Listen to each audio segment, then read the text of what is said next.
Hi, I'm Cullen. Welcome back to Networking Fundamentals. Today we're going to cover Module 2 of Understanding Local Area Networks. Let's go ahead and review our agenda and get started. So we're going to cover Objective 1.5, Understand Network Topologies and Access Methods.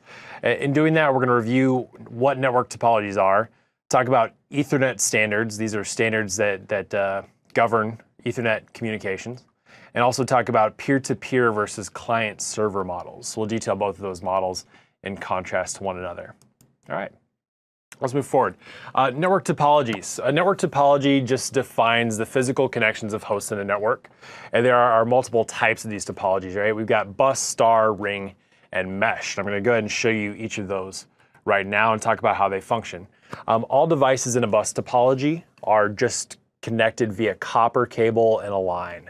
So if we have a computer up on the left here, computer 1, if it wants to send data all the way down to computer, let's go, 1, 2, 3, 4, 5 computers, right? So I have 5.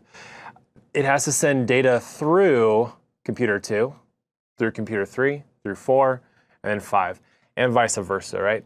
So not the most efficient way to send data. Next, we also have a star topology. It's an advancement over the bus. Each host is connected to a central connecting device, like a hub or a switch or a home router, right? A SOHO router. It stands for Small Office Home Office. And this is the most commonly used topology that you're going to find in an office setting, a school setting, or even at home. Note, though, that you can actually connect two of these star topologies to each other via central connecting devices. And this type of topology is called a star bus topology. So we would connect the central connecting device to another one here that would then connect to computers elsewhere, right? And I'll just central connecting device. All right, let's keep moving. A ring topology. This is one of my favorites to draw if I'm ever in a classroom setting. Each device in a ring topology is connected to another. And note that each device is actually connected to 2 other devices. So if we have computer 1 here, it's connected to computer 5, and then it's also connected to computer 2. Cool. A mesh topology is also pretty fun. One thing that I want you to note here is that there's no central connecting device. This is super important when discussing mesh topologies. This setup also requires that all computers, or each computer, is connected to all other computers within the LAN. So it can be a pretty intensive setup if you're wiring and cabling all those computers and connecting them all to each other. The great thing about a mesh topology, though, is that it's fault tolerant. So if one pathway, if I'm at computer 1 here and I want to send to, let's say, computer 2, if that direct connection between us happens to fault or something goes wrong with it, I can still send my data through multiple other connections. Maybe I want to send it down to this computer here and then back over to 2. I've got different options for sending data to its intended destination. So that's fault tolerance there. And that's part of what makes the mesh topology such a great thing. All right, let's talk about Ethernet standards. So we connect all these computers to each other, all these devices to each other via copper cabling, and there are standards that govern this process. Ethernet simply is that standard, right? It defines how data is sent and received between devices. And it's the most widely used standard on the internet, so it's very ubiquitous. It's used all over the globe. There are a couple of other standards that are used, though. You've got token ring, which each device actually has to have or possess a piece of data called a token in order to be able to send data on a topology. Then you also have FDDI, which is a topology used for fiber optic communication. This Ethernet standard is governed by the Institute of Electrical and Electronics Engineers, IEEE, and it's referred to as 802.3. Devices that use the Ethernet standard transmit frames. And we had mentioned the word frames earlier, but a frame is just a sequence of bits containing a detectable beginning and end. And so here, this is a little cartoonish, and I apologize for that, but I thought it'd be funny if I actually put a frame up on the screen. Frames contain physical address information that helps switches determine where to send data. So switches don't actually send data using IP addresses. Switches send data, or they navigate data by using MAC addresses or physical addresses. We'll talk about what a MAC address here is in just a second. First, before we do that though, just a couple of quick notes. This is something that I recall being really important when I took my networking fundamentals exam. 802.3U and 802.3AB are the most commonly used versions of the 802.3 standard. Okay, so do take time to recall that, to remember that, and to lock that information in. And even if you don't, come back and review this slide later on, okay? 802.3 defines something called carrier sense multiple access with collision detection. You'll commonly see this referred to as a pretty lengthy acronym as CSMA-CD. Okay, what happens with CSMA-CD is that devices share a connection, and if they send data, then at the same time on that connection, collisions can occur.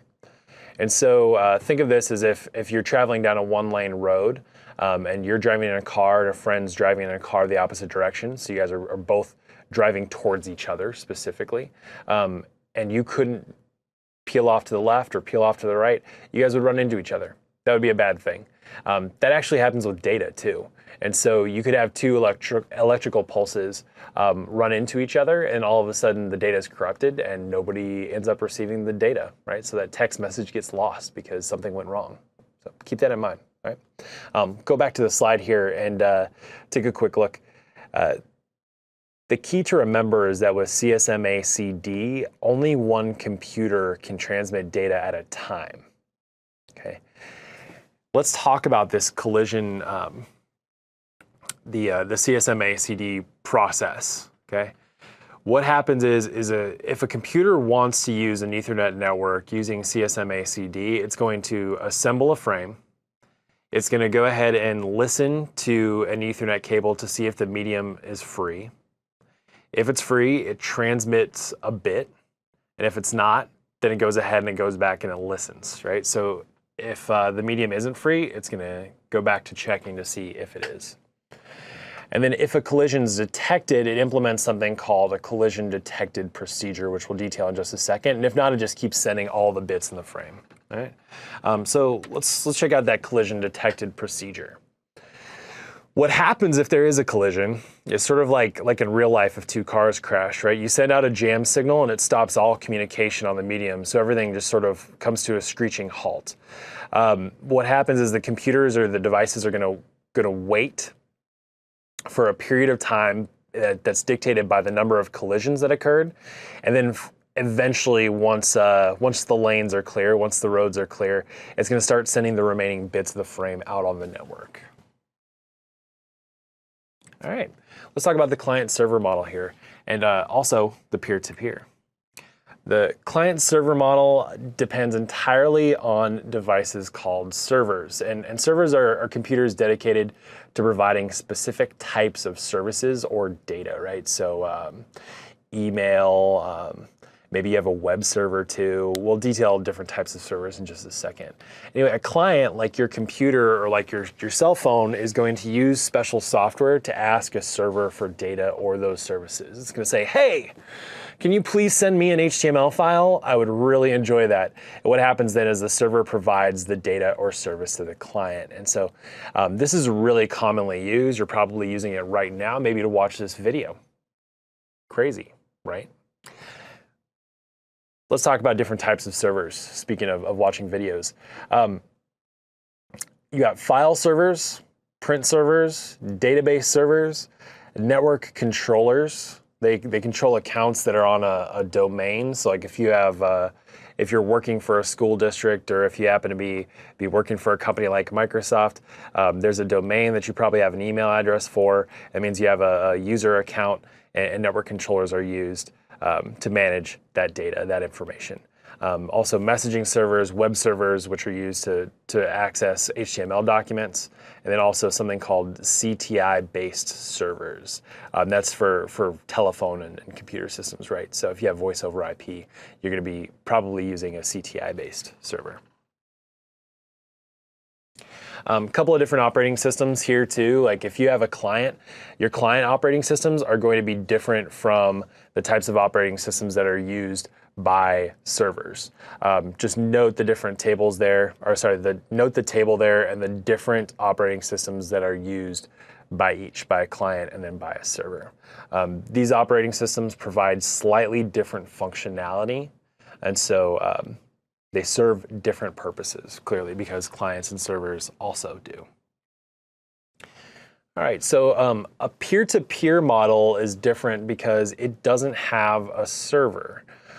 Peers are just client computers, and they all have equal capabilities and responsibilities. So each has the ability to send and receive data, or to serve and request data. And you know, it's also fairly common. We have Skype and voice over IP, like I just mentioned, and also cloud computing use the P2P model. You also may find file sharing networks like Napster, if you're old enough to remember that.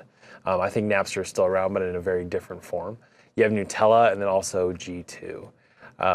So peer-to-peer model is a little different. Each computer accesses data and requests data from its peers and not from a server.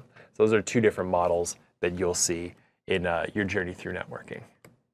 All right, so just a quick recap here. 1.5, understand network topologies and access methods. We talked about different network topologies. We talked about the CSMA CD Ethernet standard and just the Ethernet standard in general.